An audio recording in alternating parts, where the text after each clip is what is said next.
د سلیم د یو جینۍ سره په آنلاین ویډیو کال باندې خبرې شوې دي. راځئ چې وګورو اول دا ویډیو چې دا جینۍ ورته سوی او سلیم ورته سوی.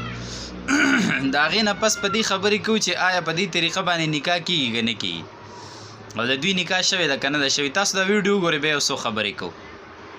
قبول کړی یم. قبول یې 3 ځلې ووایم. هو قبول مې ښه ته زما قبوله یې قبوله مې. حاجي تاسو ویډیو وکتله چې دغه جینۍ سلیم ته وایي چې ته زما قبولې او سلیم ورته په جواب کې وایي چې ما هم قبوله کړې ما قبوله کړې.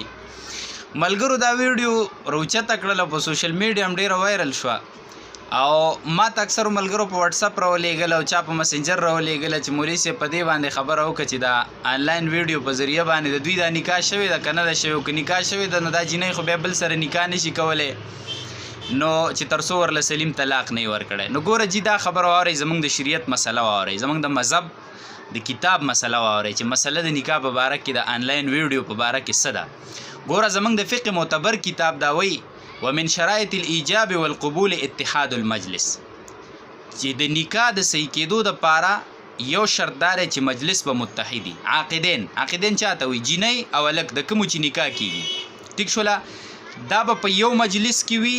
داسې نه چې جینۍ یو ځای کې ده او هلک بل ځای کې دی او ګواهان به هم په حقه مجلس کې وي. یا د دې جینۍ او د هلک چې کوم وکیلان دي لکه جینۍ وایي زه په خپله نه کښېنم چاله اختیار ورکړو هلک وایي زه په خپله نه کښېنم چاله اختیار ورکړو نو د دوی دا وکیلان او 2 ګواهان دا به په یو مجلس کې وي. دا ګواهان به ډایرکټ دوی ویني هم چې کله دا نکاح تړل شي او دا ایجاب او قبول کېږي. ایجاب او قبول دا دی چې جینۍ ورته ما ځان درکړو هلک ورته ته ما قبوله کړې دا ایجاب او قبول دی.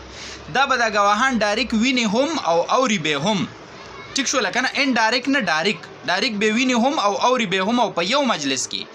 دا شرایطو کې دي چې اتحاد د مجلس به وي. ګوره که دلته داسې وشو چې د ګواهانو ایجاب واورېدو او قبول یې وانه اورېدو هم نکاح نه ده شوې. که داسې وشو چې د ګواهانو کې یو ګواه ایجاب واورېدو قبول یې وانه اورېدو او د بل ګواه چې کوم دی قبول واورېدو ایجاب یې وانه اورېدو نو هم دا نکاح شوې نه ده. د ویډیو په ذریعه د آډیو په ذریعه وکیل خو مقررولی شي اختیار چاله ورکولی شي چې دغه مجلس کې نکاح تړل شي ته زما له طرفه وکیل کښېنه جینۍ ورته ووایي هلک ورته ووایي. خو ګورئ آنلاین د ویډیو په ذریعه باندې نکاحګانې نه کېږي. دا خو بس اسان کار دی نوجوان سره موبایل دی او بس ویډیو بیان کولی او جینۍ به ورسره په لاین کېدلې او بس نکاحګانې به یې تړلې. زموږ د فقه بل یو معتبر کتاب چې بحر ورته وایي هغه وایي فلو اختلف المجلس لم ينعقد که مجلس مختلف نو نکاح منعقد نه ده. په یو مجلس کې اتحاد د مجلس چې دی دا د شرایطو د نکاح نه دی په یو مجلس کې به ناستي. دا خو بیا ډېر اسان کار و نو لحاظه د نکاح والې سره چې کومه خبره ده که نه نو دا نکاح خو د منعقد شوې نه ده. دا ټټوم په سوري وتړئ او ډېرو بعضو هلکانو جینکو به ګینې په دې دغه کړي چې یاره اوس به په دې باندې علما خبرې وکړي دا نکاح به منعقد شوي نو دا کار خو به بیا څه شي دا به اسان شي. او دا خو داسې جینکۍ دي چې شلو نورو ته به ویلي زه ستایم راله سلیم د ړخه کېدو دپاره یې وویل چې زه ستایم.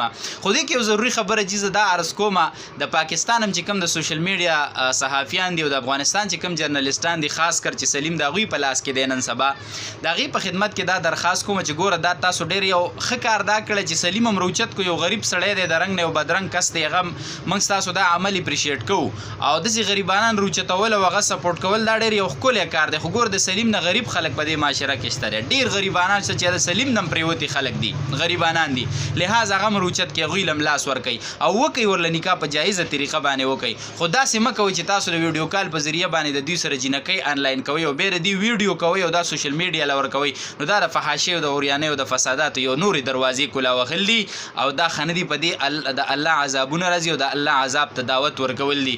نو لحاظه دا طریقې کار اختیارول نه دي پکار. د دې نه علاوه که څوک غریب سپورټ کوي او غریب له نکاح کوي په جایزه طریقه واده ورله کوي نو دا ډېره ښکلې خبره ده. خو د دې نه علاوه په دې معاشره کې ډېر غریبانان شته هغه سپورټ کول هم پکار دي ځان له سلیم نه او په ښه طریقې سره د هغې د نکاح انعقاد وشي دا یو ښکلې خبره ده.